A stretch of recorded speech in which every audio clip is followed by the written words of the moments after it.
Bom dia, boa tarde, boa noite. Aqui é o professor Kai e a gente entra agora na segunda parte da aula de Revolução Russa. No vídeo anterior, eu encerrei falando sobre o surgimento de novos grupos radicais num momento de tensão social do czarismo ali no século XIX, final do século XIX. Tá? A partir do assassinato do czar Alexandre II, né, da chegada ao poder do seu filho Alexandre III, aí o Alexandre III ele vai criar uma polícia política para perseguir opositores, vai dar uma resposta ao assassinato do pai, tá? E tudo isso vai tensionando ainda mais o ambiente político e social da Rússia. Tá? Então, se a gente já tinha lá os grupos Narodnik, agora a gente vai ver surgir alguns grupos mais radicais e com embasamentos teóricos diferentes. Tá? Vai ser o caso, por exemplo, do Partido Operário Social Democrata, né, da Rússia. Esse partido ele tinha uma orientação marxista. Tá?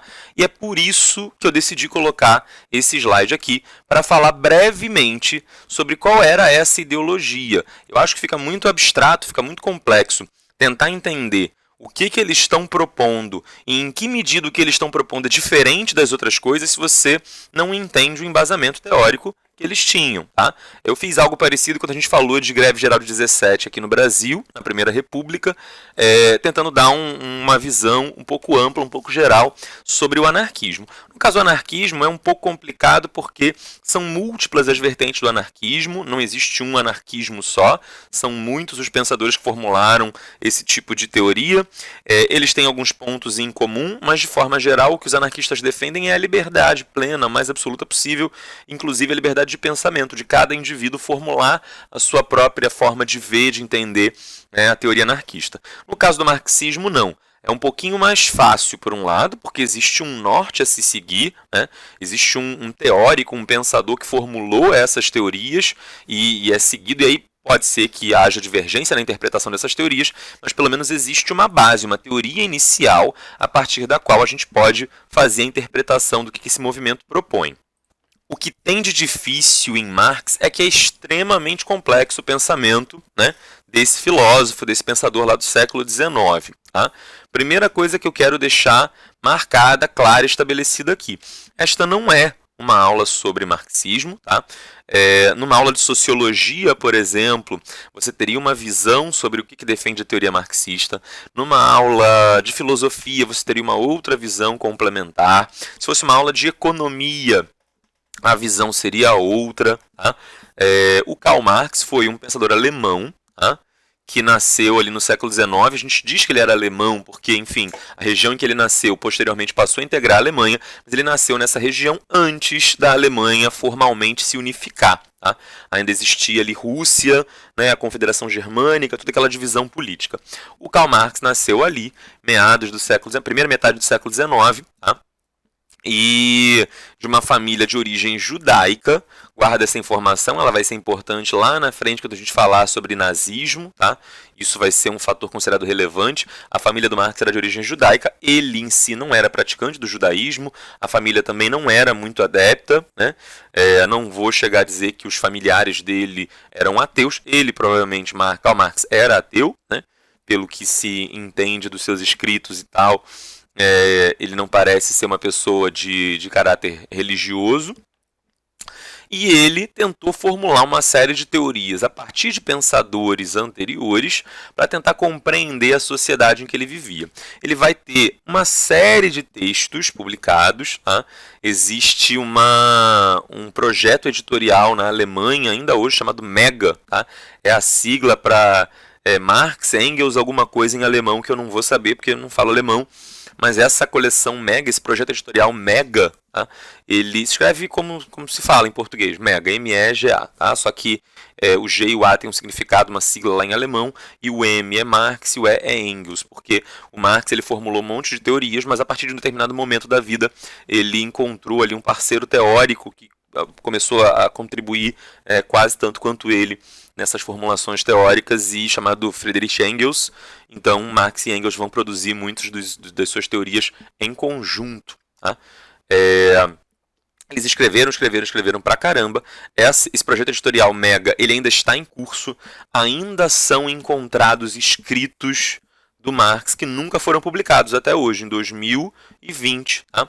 Se não me engano, tem mais de 200 anos que Marx nasceu, né? Deve ter aí, sei lá, uns cento e tantos anos que ele já é falecido, e ainda há textos dele que não foram publicados, porque, e isso é mais uma curiosidade histórica do que outra coisa, ele tinha uma caligrafia muito ruim, ele tinha uma letra muito ruim. Ele, inclusive, tentou aplicar para uma vaga de emprego numa determinada repartição pública e tal, numa função, e foi recusado, porque ele precisava escrever, era uma função tipo de escrevente, uma coisa assim, e ele escrevia com uma letra muito garranchona, assim, muito feia, então ele foi recusado.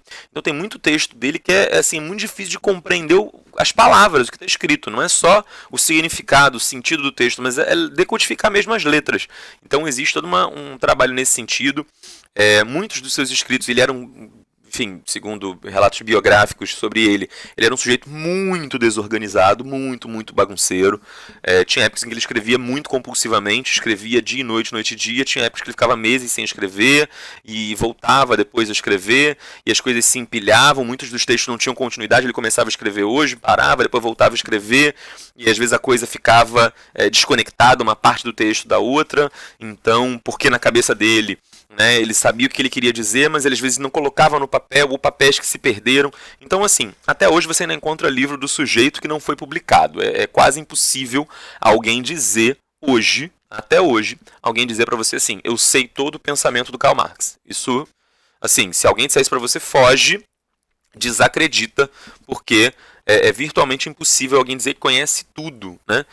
Tem uma série de características lá dos seus escritos e tal que só vieram a ser descobertos ou revelados, né, de uns 10, 20 anos para cá, por exemplo, preocupações ambientais, né, preocupações ecológicas nos seus escritos, numa época em que nem se falava de ecologia e tal, e que já começam a aparecer, mas que até então ninguém dava muita importância. Enfim, para que eu estou dizendo isso? Estou dizendo isso para te explicar o seguinte: é um pensamento muito complexo, tá? Cheio de características, alguns aspectos são sociológicos, outros são jurídicos, e ele tinha uma formação jurídica, ele era advogado de formação originalmente, depois teve uma formação em filosofia, mas fez uma série de escritos em economia, embora muitas das suas análises políticas sejam base para a ciência política. Enfim, então ciência política, economia, direito, filosofia, ecologia, um monte de troço. Tá? História.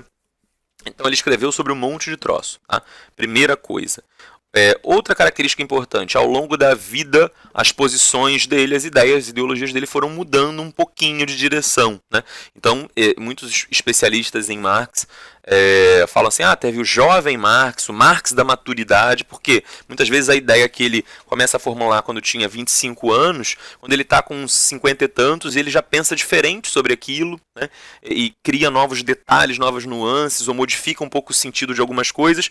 Então, é quase impossível você explicar tudo o que esse cara falou, pensou, escreveu. Eu não tenho essa pretensão, não tenho nem essa vontade. Mas acho importante te dar o básico, o panorama, assim, bem superficial dessas ideias. Tá? Primeira coisa, e é daí que tudo começa. Tá? Para Marx, existe uma coisa que nas sociedades humanas está antes de toda e qualquer outra coisa. Tá? O que existe de mais básico, de mais elementar, de mais essencial nas sociedades humanas para Marx é que as pessoas precisam comer. É isso, começa por aí. Tá? Todo mundo precisa comer, todo mundo precisa se vestir, todo mundo precisa de um lugar para morar. Ou seja, as pessoas elas até podem ter ideologias, podem ter ideias na cabeça, crenças, religiões, tudo mais, mas nada disso é mais importante do que o fato de que se elas não comerem, elas morrem. Se elas não tiverem onde dormir, elas podem congelar no frio do inverno, né? Pelo menos lá no inverno da região dele, aqui na nossa região, o frio do inverno nunca vai chegar a te congelar, né? Pelo menos no Rio de Janeiro.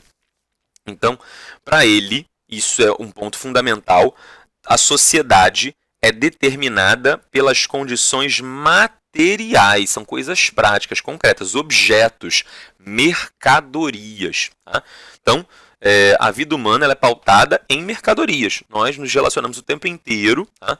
Através de mercadorias. A gente compra a mercadoria de um, vende para outro, etc, etc. Eu, por exemplo, estou vendendo a mercadoria, a aula de história para você está ouvindo essa aula agora, né? Porque eu estou vendendo essa mercadoria, uma mercadoria que eu vendo. Então, todo mundo compra, vende, é assim que as pessoas se relacionam na sociedade, né? Elas trocam coisas entre si, Ninguém consegue viver sozinho no meio da floresta e sei lá o que, Mowgli, o menino lobo e tal. Nem o Mowgli, o menino lobo, viveu sozinho, viveu com os lobos, né? Justamente porque os seres humanos eles são seres sociais, eles precisam viver em coletividade, porque eles não conseguem produzir tudo sozinhos. Quando você nasce, você tem 1 ano, 2, 3, 4, 5 anos de idade, você não consegue prover seu próprio sustento, sua própria subsistência. Você precisa do papai e da mamãe para te darem comida, né? Para conseguirem a comida para você, para preparar para você, para enfiar na tua boca e você poder mastigar, engolir o bebezinho, né? Com 1 ano de idade. Ou menos, 6 meses de idade, você não consegue, você coloca a comida na frente do bebê, o bebê não sabe nem o que é para fazer com a comida, ele não sabe o que tem que pegar e botar na boca, né? Ele não está nem acostumado com isso. Então tudo isso, né, são condições materiais de existência. Tá? E essas condições materiais de existência, elas mudam com o tempo. Elas não são sempre iguais. Hoje, nós somos capazes de produzir iPhones, nós somos capazes de modificar geneticamente plantas para que elas se tornem mais resistentes a pragas, nós produzimos fertilizantes, nós produzimos bens de consumo com melhor qualidade, com maior rapidez do que, por exemplo, na pré-história, do que, por exemplo, no Antigo Egito, do que, por exemplo, na Roma Antiga. Ou seja, o ser humano ele depende de coisas concretas e materiais ao seu redor, e a forma como essas coisas são produzidas, o modo de produção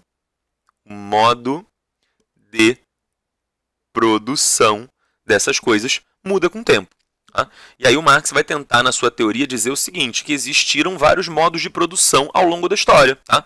A gente hoje vive no modo de produção capitalista. Tá? O que é o modo de produção capitalista? É a junção dos meios de produção capitalistas, que são as máquinas. Esses meios de produção, eles não existiam na Idade Média. Não tinha máquina industrial, máquina a vapor, ou sei lá o que, com esteiras e alavancas e tal. Na Idade Média isso não existia. Né?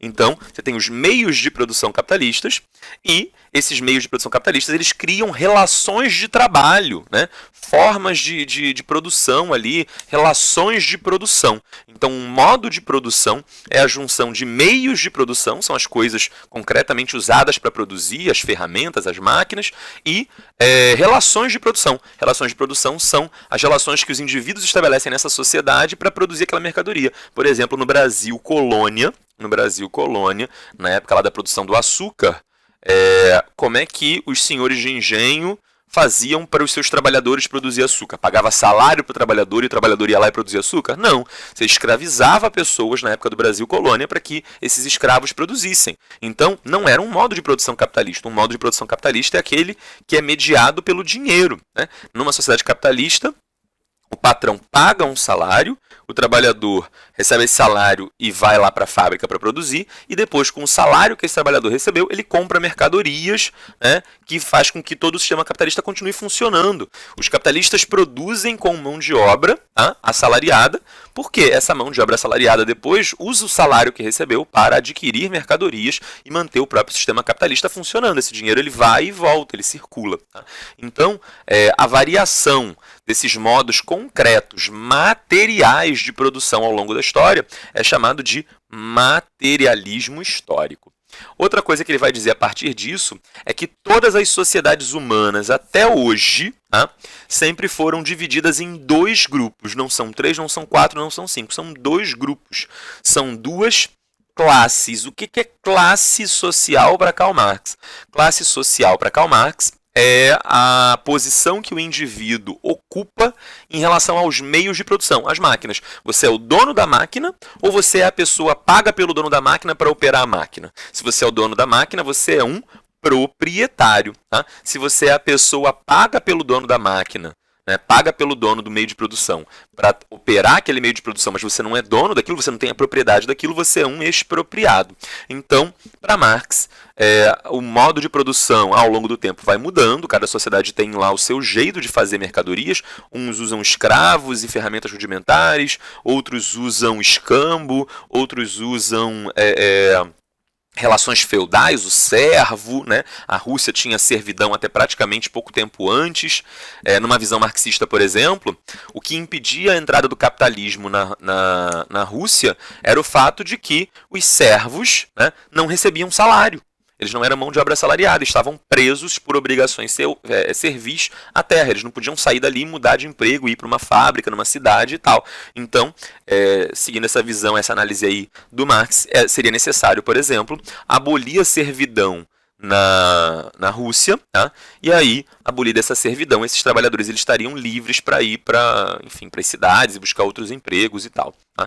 Então, toda a sociedade vai ter sempre isso. Tá? O senhor de escravos e o escravo, o senhor feudal e o servo, o burguês no sistema capitalista e o proletário, que é o trabalhador do sistema capitalista. Enfim, toda a sociedade tem ali a sua divisão de classes. Só que essas classes, elas não têm interesses iguais. Qual é o interesse do senhor de escravos? Escravizar. Qual é o interesse do escravo? Se libertar. Qual é o interesse do burguês? Pagar o menor salário possível para o seu trabalhador. Tá? Por quê? Porque quanto mais o burguês paga de salário para o trabalhador, né, é dinheiro que o burguês deixa de guardar para si e passa a dar para o trabalhador. Então o burguês ele não quer ficar gastando todo o seu dinheiro que ele ganhou, né, na venda das mercadorias para pagar salário, ele quer pagar o menor salário possível. Qual é o objetivo do trabalhador? Ganhar o maior, do proletário, ganhar o maior salário possível. Tá? Então o que Marx vai dizer é que toda a sociedade, toda a história das sociedades humanas, ela é pautada pelas suas condições práticas, concretas, materiais de produção, que normalmente essas condições de produção geram uma divisão das sociedades todas em duas classes, uma classe proprietária e uma classe expropriada, e que essas classes têm interesses opostos e lutam. Tá? Marx não está dizendo que as classes deveriam lutar. Ele não está propondo que as classes lutem. Ele não está estimulando que as classes lutem. Ele está dizendo que essa é a forma como as coisas são. Ele não está fazendo, nesse aspecto, ou na visão dele, pelo menos, uma teoria prescritiva. Ele não está prescrevendo uma conduta, ele não está propondo, defendendo que se faça daquele jeito. Ele está fazendo uma teoria descritiva, ele está dizendo como as coisas são. Independentemente das pessoas concordarem com ele ou não, para ele é isso. É tipo a lei da gravidade, você não precisa concordar com ela para ela existir. Para Marx, a luta de classes é isso. Ela existe independentemente de você achar que as classes devem ou não lutar. Para Marx, as classes naturalmente tendem a lutar, porque elas têm interesses opostos. Tá? Cada classe tenta buscar para si a maior fatia da produção, daquilo que foi produzido, né, coletivamente pela sociedade. Tá? E aí, a partir disso, Marx vai perceber que ao longo da história, ele vai fazer uma análise histórica, mais ou menos rigorosa do feudalismo para o capitalismo, tá? E nos momentos anteriores ele vai fazer uma análise um pouco mais superficial da sociedade antiga, grega, da sociedade antiga romana, da sociedade egípcia antiga, enfim. Mas ele vai se deter muito mais ali da passagem do feudalismo para o capitalismo. O que ele vai dizer é o seguinte: lá na época do feudalismo, por exemplo, tinha os nobres e os servos, correto? Tinha o nobre, que era o senhor feudal, e o servo. Só que lá no século XII, 1100 e pouquinho, isso é uma coisa que você vê na aula de Idade Média, lá no século XII vai haver uma superpopulação. Tá? Foi um momento assim especialmente bom da Idade Média, no século XII, porque foram desenvolvidas, aplicadas novas tecnologias na produção agrícola, começaram a usar ferramentas melhores, de melhor qualidade, que produziam mais comida. Com isso era possível produzir mais comida com menos esforço. Tá? Então a produção de comida aumenta, a desnutrição, a fome, a carência, a miséria diminuem. As pessoas que antes tinham, sei lá, um casal que trabalhava pra caramba, produzia pouquinho e tinha comida para alimentar a si e a 2 filhos. Eles tinham 5 filhos. 3 dos 5 filhos vão morrer. Tá? Agora, lá no século XII, da Idade Média e tal, com o aumento da produção, tem comida suficiente para todos os filhos. Né? Nenhum filho vai morrer de fome. Então isso vai provocar um aumento populacional, um crescimento demográfico lá no feudalismo, lá no século XII. A tal ponto que não tem espaço para todos os servos dentro do feudo. O que vai acontecer com os servos que não tinham ocupação, que não conseguiam exercer uma ocupação ou ganhar o suficiente ali dentro do feudo, porque era gente demais dentro do feudo e não tinha, né, tanta terra assim ali dentro daquele feudo para todos os camponeses. O que esses camponeses faziam? Eles fugiam do feudo, ou eram expulsos do feudo, ou migravam do feudo, embora tecnicamente lá no feudalismo isso não pudesse acontecer. Na prática, acontecia em alguns momentos. Tá? Então, você tem a nobreza e os camponeses, os servos, só que num momento específico da Idade Média, alguns desses servos são expulsos do feudo. esses servos vão para as cidades. E as cidades, lá na Idade Média, eram chamadas de burgos. Os servos que fugiram do campo e foram para a cidade e começaram a ocupar os burgos passaram a ser chamados de burgueses. À medida que a Idade Média foi passando, esses burgueses vão ficando mais ricos. Chega a Idade Moderna, eles vão ficando mais ricos ainda, até que vem a Revolução Francesa e esses burgueses falam assim, quer saber? Hoje em dia a nossa classe é mais rica, mais importante que a nobreza. Vamos cortar a cabeça dos nobres e ocupar nós o poder. E aí você vai ter lá Robespierre, você vai ter Revolução Francesa, enfim, a Revolução Francesa que acaba com a nobreza, que acaba com o antigo regime, tá? E estabelece plenamente um sistema capitalista. Então, a classe burguesa, ela é uma derivação dos camponeses, os camponeses que eram a classe dominada pelos nobres. Só que essa classe que era dominada no passado, ela se torna a nova classe dominante.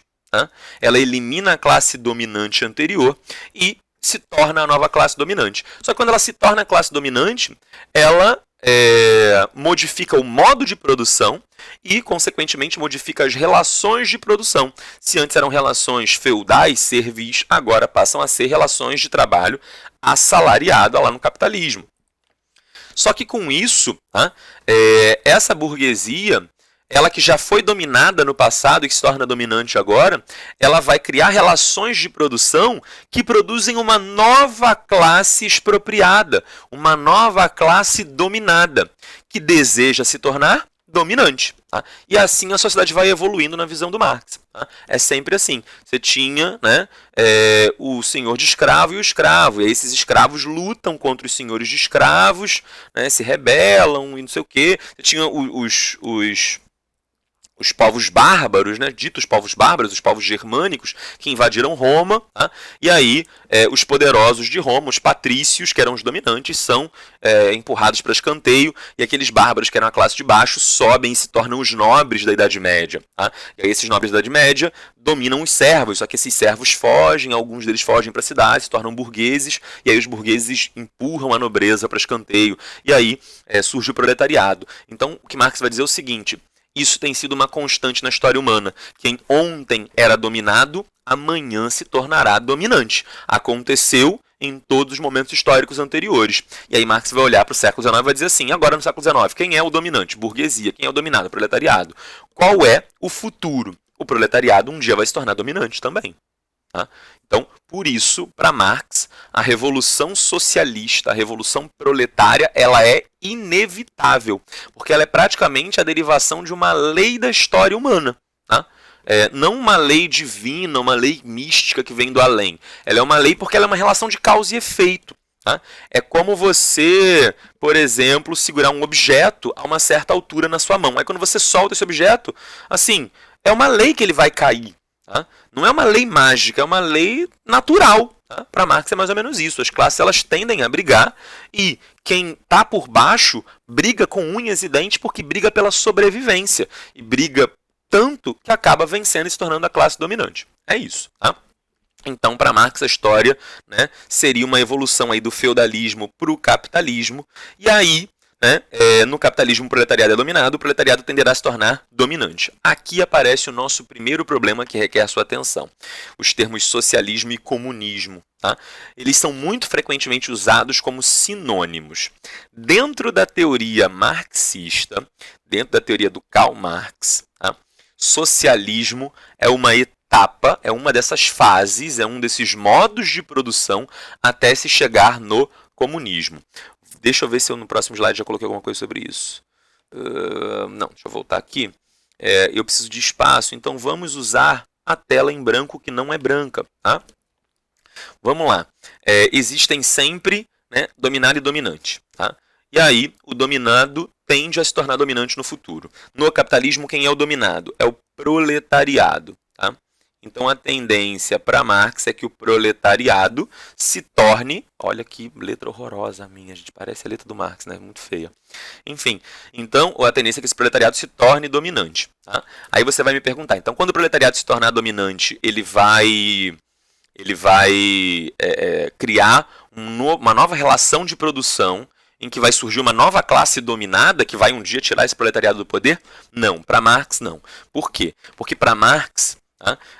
Estava se chegando a um ponto de maturidade, de maturação da capacidade humana de produção.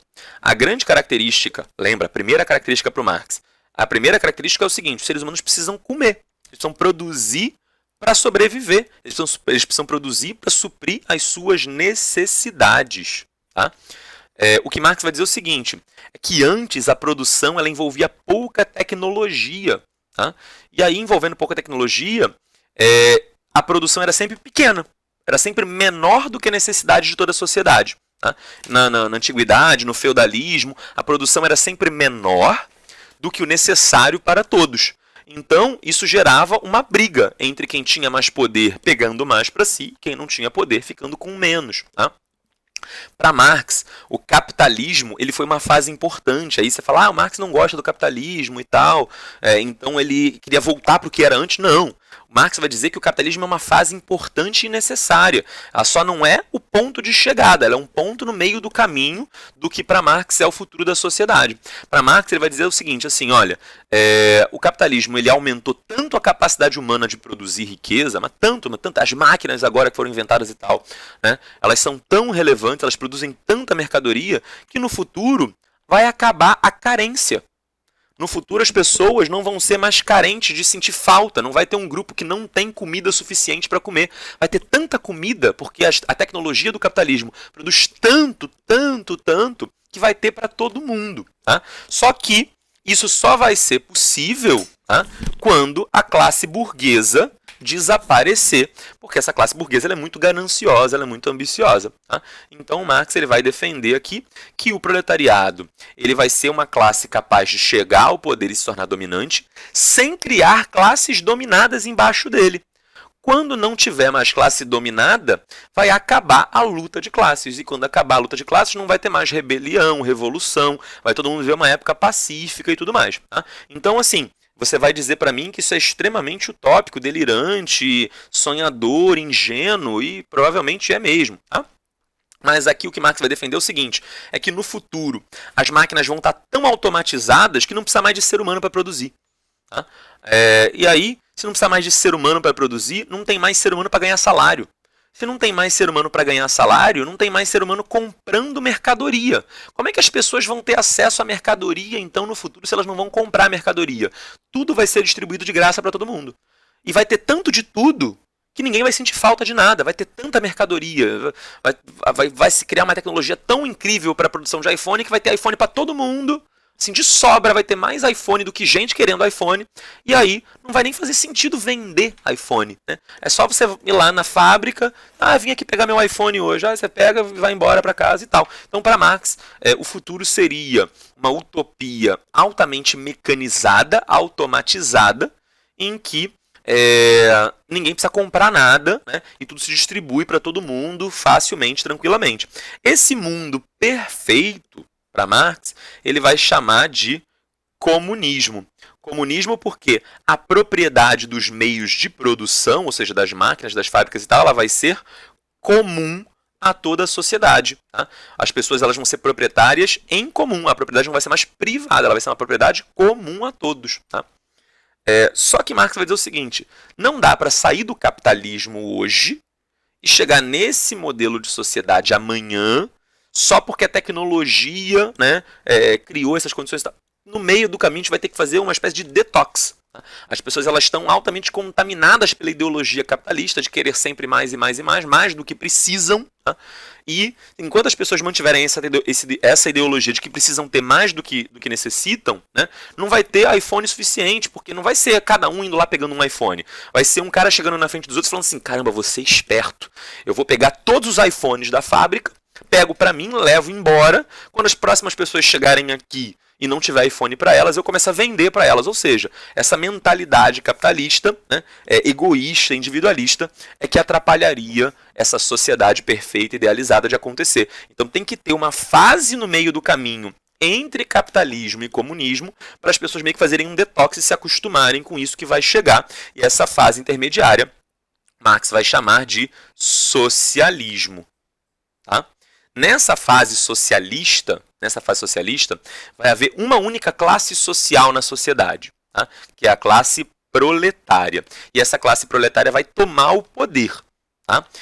De forma revolucionária, ou seja, de forma violenta, não pedindo por favor, distribuindo flores, de forma violenta, tá? E vai impor o seu domínio sobre toda a sociedade. Então é por isso que nessa fase socialista o governo ele vai ser chamado de ditadura do proletariado. Aí você vai falar, ditadura tipo aquelas que torturam e matam. Em tese, na teoria do Marx, não necessariamente isso. Tá? Não é disso que ele está falando. Ele está usando ditadura aqui não no sentido das ditaduras do século XX, mas a princípio no sentido que existia de ditadura até então. Né? A palavra ditadura ela já existia e ela era uma instituição que vinha lá da época romana. Tá? E ela indicava um poder ilimitado, não necessariamente um poder arbitrário, um poder violento, um poder que persegue, mas um poder que é grande e concentrado na mão de alguém, para esse alguém resolver os problemas que precisam ser resolvidos. Tá? Esse poder, então pensa comigo, uma ditadura dos palhaços. Quem é que está no poder? Os palhaços. Uma ditadura dos entregadores de Uber. Quem está no poder? Os entregadores de Uber. Uma ditadura do proletariado. Quem está no poder? O proletariado. Tá? Só que todo mundo é proletariado. Portanto, todo mundo está no poder. Se todo mundo está no poder, né, isso é uma forma de governo democrática. Eu sei que isso parece muito paradoxal, mas é mais ou menos essa a ideia. Tá? É uma ditadura de da classe proletária. Só que todo mundo vai ser proletário no socialismo. Por quê? Porque no socialismo já não vai mais existir propriedade privada dos meios de produção. Ainda não vai ser uma propriedade comum. Ainda não é a propriedade comum do comunismo, tá? Mas já não é mais a propriedade privada do capitalismo. O capitalismo tem propriedade privada. No socialismo vai ser propriedade estatal. Tudo pertence ao governo. E todo mundo manda no governo. Portanto, todo mundo é dono de tudo, só que indiretamente. No comunismo, todo mundo vai ser dono de tudo diretamente, sem a necessidade de existência de um governo. Tá? Então, espero que isso não esteja ficando muito confuso. No final das contas, o que Marx deseja, tá, é a abolição da propriedade e a abolição do Estado. Nessa hora você vai coçar a cabeça, se você estiver prestando atenção em mim, claro, você vai coçar a cabeça e falar, Caio, misturou aí as coisas, hein? Porque quem desejava a abolição da propriedade e do Estado eram os anarquistas. Eram os anarquistas. Tá? De fato, os anarquistas desejam a abolição do Estado e da propriedade privada? Sim. Os socialistas do Marx, né, os marxistas, querem a abolição do Estado e da propriedade privada? Sim. Qual é a diferença de socialismo, né, o socialismo do Marx, marxismo, para anarquismo? Tá? É que o anarquismo diz assim, vamos sair hoje do capitalismo e vamos amanhã para essa sociedade.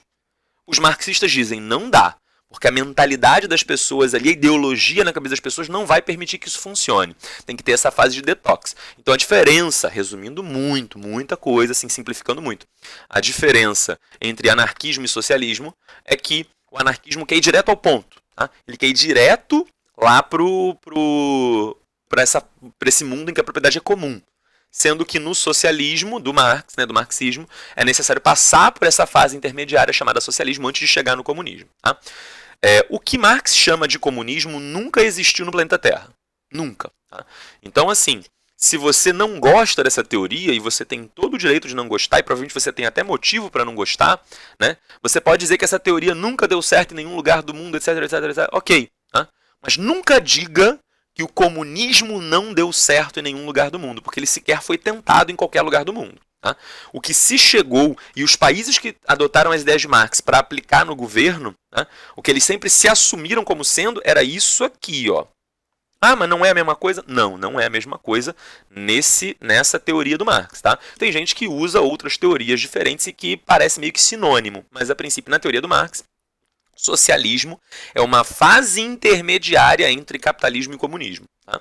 E foi até aí que os países, né, que adotaram as ideias do Marx chegaram. União Soviética, Coreia do Norte, Cuba, Vietnã, China. Alguns falam que a China já não é mais muito essa coisa aí. Né? Venezuela, tá? E aí já é meio controverso também. Os países chegaram no máximo nessa fase aqui, socialista. Nunca chegaram na fase comunista. Tá? Então, né, teoricamente, tecnicamente, não dá para dizer que não deu certo uma coisa que não foi tentada. O que você pode sim dizer, aí você pode dizer, tá? À vontade, o socialismo nunca deu certo. De fato, nunca deu. Tá? O socialismo não deu certo na União Soviética, porque a União Soviética acabou. O socialismo algo que me consta, não está dando certo na Venezuela, porque o país passa, né, por uma série de dificuldades, é um país, enfim, muito problemático. Não dá certo na Coreia do Norte, ou pelo menos, né, vamos lá, não dá certo de forma que alguém queira viver lá, né? Pelo menos que eu saiba, as pessoas não fogem da Coreia do Sul para do Norte, elas fogem da Coreia do Norte para a Coreia do Sul. Então esse socialismo lá da Coreia do Norte, por exemplo, não é um sistema desejável, né? É um sistema autoritário. O que hoje alguns marxistas argumentam? Que nesses países, Cuba, no Vietnã, Coreia do Norte, na China, na própria União Soviética, nunca houve uma ditadura do proletariado. O que houve nesses países foi uma ditadura do Partido Comunista, que se dizia representante do proletariado, mas que na prática estava mais preocupado em defender os seus próprios interesses. Então fica aquela mega briga, quem gosta e quem não gosta. Quem gosta vai dizer, não, mas mesmo no socialismo, o socialismo nunca foi tentado do jeito que Marx pensou. E quem é contra fala assim, tudo bem, nunca foi tentado do jeito que Marx pensou, mas por que nunca chega a dar certo esse modo que o Marx pensou? Porque talvez seja um modo impossível, né, de organizar a sociedade. E aí eles ficam lá brigando entre si, enfim, acho muito engraçado, né, os dois lados tentando inventar cada dia novos argumentos. Mas, no final das contas, fazendo essa diferença aqui, para Marx, tá? Socialismo é uma fase na qual há classe social, mas uma só, chamada proletariado. Essa classe social, ela controla o Estado e o Estado controla os meios de produção. Isso é chamado de ditadura do proletariado. Na fase seguinte, que seria uma evolução do socialismo, a fase comunista, nessa fase, o comunismo ele seria muito parecido, tá? Ele seria muito parecido com o anarquismo, no sentido de que não há mais propriedade privada, não há mais classes sociais, não existe mais nenhuma classe social. Tá? Ninguém é mais proletário, todo mundo é só gente, sei lá, não tem um nome. Tá? Só que ainda tem uma outra diferença entre anarquismo e comunismo. O comunismo ele é fortemente industrialista. Tá? Para o comunismo, você tem que avançar do capitalismo para frente. Alguns pensadores anarquistas defendiam que era necessário voltar atrás para uma sociedade agrária. Então tem alguns anarquistas que são meio agraristas. Tá? O marxismo nunca será agrarista. Para Marx, o sonho de sociedade dele é uma sociedade na qual máquinas, inteligências artificiais, embora ele não fosse capaz de pensar em inteligências artificiais naquela época ainda, mas enfim, máquinas, inteligências, olha só a dificuldade de dicção do professor. Inteligências artificiais e máquinas automatizadas fariam tudo. Tá?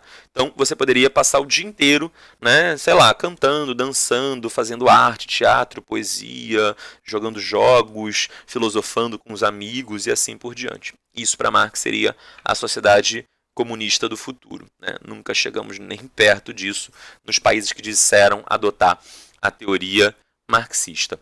Eu quero que você tente guardar dentro dessa sequência os três últimos pontos: capitalismo, socialismo e comunismo. Avançando um pouquinho, tá? A evolução final da sociedade seria o comunismo, que é uma sociedade sem classe e, portanto, sem conflitos. Para chegar do capitalismo ao comunismo seria necessário passar por uma fase intermediária chamada socialismo, na qual há uma única classe, que é o proletariado, e essa classe é detentora do Estado, essa classe controla o Estado, e aí chama-se isso de ditadura do proletariado, já falei.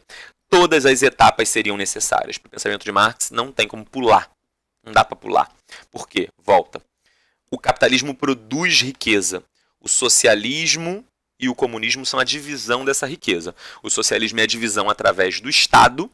O comunismo é a divisão já naturalizada. As pessoas já vivem naturalmente dividindo as coisas sem precisar de ninguém para dizer que elas têm que dividir. No socialismo tem o Estado dizendo que tem que ser dividido as coisas, organizando a divisão. No capitalismo, a divisão ela é feita pelo próprio mercado. Quem está mais rico pega uma parcela maior da riqueza, quem é mais pobre só consegue aquele saláriozinho ali e pega uma parcela menor da riqueza. Então a questão toda é como dividir a riqueza.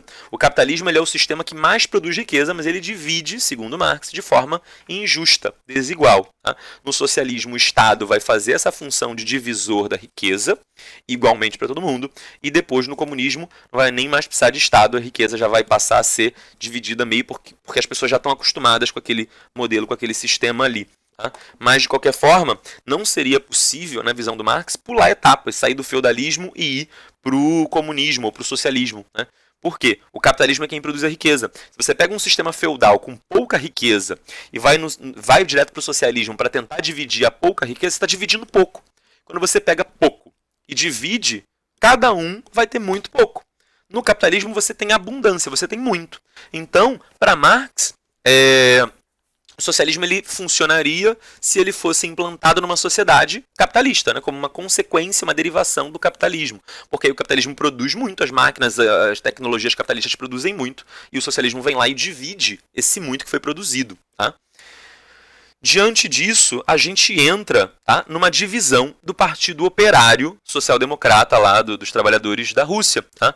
Eles eram marxistas, mas eles começaram a viver uma divisão interna dentro do partido. Que divisão interna era essa? A Rússia ainda era feudal. A Rússia não tinha chegado nem no capitalismo. Tá? Então, um grupo dentro do Partido Operário vai dizer assim, olha, eu acho que dá para pular a etapa assim. Dá para ir do feudalismo para o socialismo direto. Não precisa passar pelo capitalismo.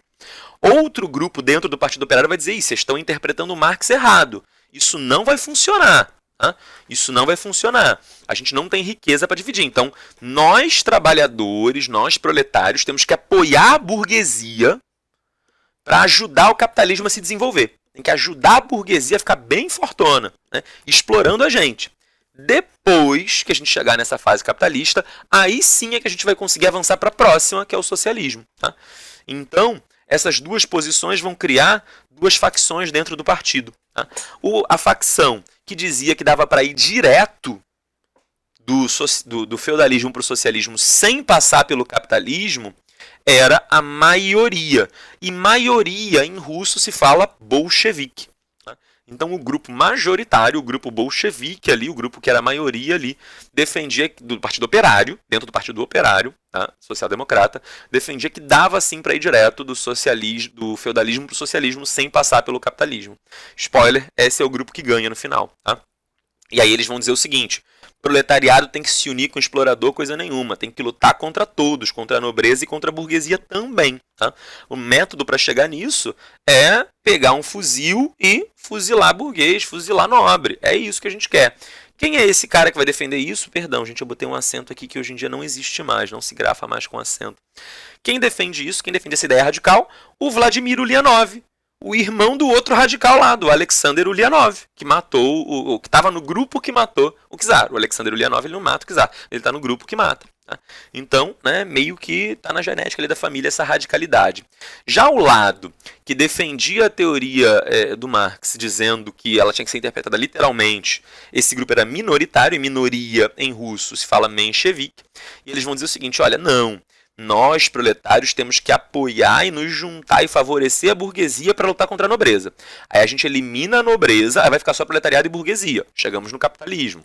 Aí no futuro, nós, proletariado, lutaremos contra a burguesia. Tá? Então a gente primeiro desenvolve o capitalismo aqui no nosso país e depois a gente vai para o socialismo. Tá? E como é que a gente chega lá? Se a gente fizer uma ação revolucionária logo, a gente vai sem querer pular a etapa. Vamos bater de cara logo lá no socialismo. Não. Então vamos fazendo mudanças graduais, lentas, de pouquinho em pouquinho. Né? A gente, óbvio, né? A gente não tem que gostar da exploração capitalista, a gente não tem que aceitá-la passivamente. A gente tem que entender que ela é uma fase necessária, mas mesmo sendo uma fase necessária ao capitalismo, a gente pode, por exemplo, fazer greve, pedir um salário um pouquinho melhorzinho, né? Pedir direito de férias, reformas na criação de leis trabalhistas e tal, reformulações ali no sistema. Então, são pequenas mudanças progressivas, crescentes, graduais, lentas. Tá? Já o método lá do Lenin, né? Esse método revolucionário era, olha, hoje é feudalismo, amanhã vai ser socialismo e vambora. Não precisa de capitalismo aqui não. Tá? Essa divisão ela vai ser importante e ela se baseia aí numa interpretação, né, divergente das teorias do Marx. Tá? O Lenin ele dizia que interpretar essa teoria de forma tão literal seria dogmatismo, seria substituir o mundo prático, o mundo material ao seu redor por um mundo de ideias, de papel, de teorias descoladas da realidade. E que a essência do pensamento do Marx era justamente estar preso na realidade, no materialismo histórico. Tá? Então, para o Lenin, esse negócio de ficar preso lá na teoria do papelzinho e tal, o livrinho falou isso, então tem que seguir literalmente. Para Lenin, não, isso aí é furada, né? Pode pular assim à vontade. Os mencheviques estão dizendo, vocês estão interpretando errado esse bagulho aí, né? Isso vai causar problema a longo prazo. Detalhe curioso, tá? Eu não sei se isso justifica a teoria do Marx ou se enfraquece a teoria do Marx, Marx falou o seguinte, que quanto mais o capitalismo se aprofunda, maior a exploração vai ser. E quanto maior a exploração, mais os trabalhadores, o proletariado, vai sentir vontade de lutar e fazer revolução socialista. Então, para Marx, todas as revoluções socialistas acontecerão sempre em países muito capitalistas, com capitalismo muito desenvolvido. Na época do Marx, ele defendia que o país de capitalismo mais desenvolvido era a Alemanha. Ele nasceu, a Alemanha não existia ainda, mas ao longo da sua vida a Alemanha se formou. Então, Marx dizia que a Alemanha era o país que estava crescendo mais rápido, o capitalismo ia ser a maior potência capitalista do mundo e que a revolução proletária aconteceria na Alemanha. Tá? Curiosamente, os países capitalistas conseguiram sempre criar meios de evitar algo do tipo, e as revoluções socialistas, proletárias, elas sempre aconteceram em países agrários, em países ruralizados. Tá? Rússia era um país ruralizado, agrário. Tá? Cuba também. A Coreia do Norte, né, era um país também agrário, super atrasado. A China também, Vietnã também. Né? Então, para quem critica a teoria do Marx, vai dizer, ó, tá vendo? Não dá, a sequência nunca acontece do jeito que ele propõe, justamente porque quem está no capitalismo não quer sair. Né? Quem está no capitalismo não quer ir para esse outro sistema, não. Então está furada a teoria do Marx. Já quem defende a teoria do Marx vai dizer, não, pelo contrário. Isso é a prova, isso é a explicação de por que não deu certo até hoje. Só não deu certo porque não aconteceu num país de capitalismo desenvolvido. Porque não tinha riqueza para ser dividida. Criou-se um governo para dividir uma riqueza que não existia. Por isso que nos países socialistas, né, os países que realmente foram socialistas, teve tanta miséria, tanta pobreza, tanta fome, tanta desgraça, porque nesses países não tinha riqueza, a riqueza não tinha sido produzida porque não tinha chegado o capitalismo ainda. Então, para você tentar ter essa noção de que, para quem gosta e defende com unhas e dentes, e para quem odeia e critica de qualquer ponto de vista, né, toda característica do que realmente aconteceu ao longo da história vai ser usada para defender o próprio interesse da pessoa, ou de criticar ou de defender. Tá? Eu estou mais preocupado que você compreenda a teoria, porque, e aí se você vai gostar dela ou não é contigo, porque compreendendo em que se baseavam essas ideias dessas pessoas, fica talvez um pouco mais fácil de entender por que elas se comportaram de determinada maneira em determinado momento da história. Tá? Eu fiz acabei gastando um tempo enorme, porque eu acho uma teoria muito difícil de explicar, mas acho que marquei aqui uma diferença importante entre bolcheviques e mencheviques. Sem saber essa diferença de bolchevique e menchevique, você não entende a Revolução Russa. Tá? Não dá para entender como é que ela, do jeito que ela aconteceu. Por que ela aconteceu daquele jeito e não de outro jeito? Tá? Você tem que conhecer a diferença de bolchevique e menchevique, que é uma diferença teórica de interpretação das teorias marxistas. Tá? Então, vamos fechar por aqui. Por hoje é só. Fiquem bem. Se tiverem dúvidas, mandem. E não deixem de lavar muito bem suas mãos.